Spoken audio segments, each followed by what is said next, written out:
invention of the circular saw, but there's no doubt that when its design was perfected in the last century, it revolutionized woodworking.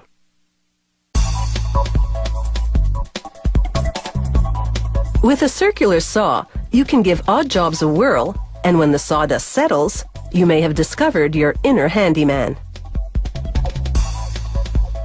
To make a circular saw blade, a laser burns into a sheet of steel to cut out jagged discs in the basic shape of a circular saw blade.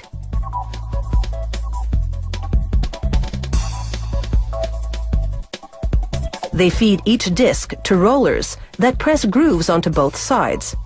These grooves are tensioning rings that will keep the blade from vibrating while cutting. Without these grooves, the circular blade wouldn't cut straight. At the next station, the assembler measures sags and buckles before feeding the discs to a machine that rolls them flat like a pie crust. A grinding wheel polishes the blade. And then they load barrels of the discs into an oven to bake until they're very hard. This will take about 24 hours. Meanwhile, carbide tips for the blade's teeth funnel past a laser that confirms they're properly positioned for the next step.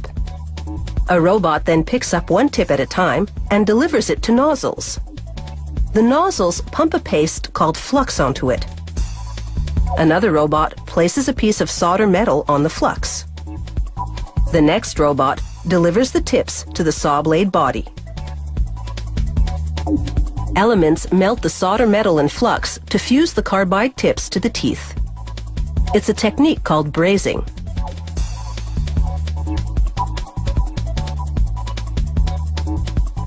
Teeth with carbide tips last longer without losing their sharpness.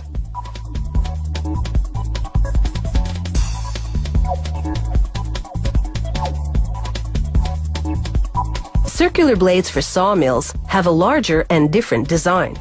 They brush flux around a side hole and then place soldering metal on an elongated carbide tooth.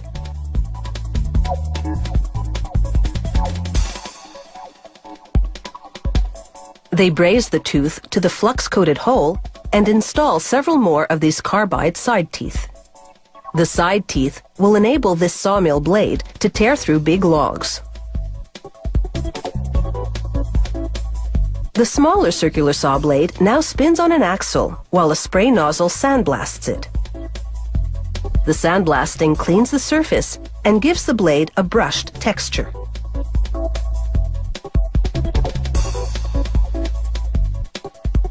A mechanical finger now moves one of the blade's teeth into position for sharpening. A grinding wheel tapers each tooth. A different wheel moves in and grinds the outside diameter of the blade. The geometric angle of the grinding can vary depending on the type of blade being made. The grinding wheel then hones the face of each tooth to give it a sharper edge.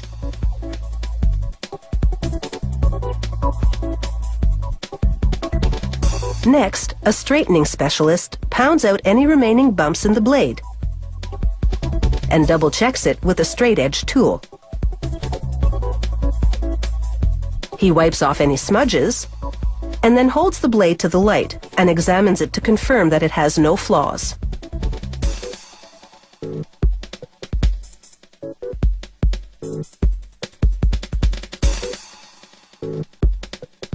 A laser then etches the company insignia onto the blade.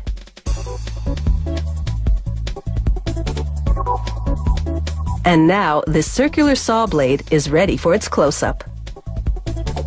A camera focuses on the teeth and sends the picture to a computer. It analyzes the cutting angle and the clearance of each tooth to make sure each one measures up. The result is circular saw blades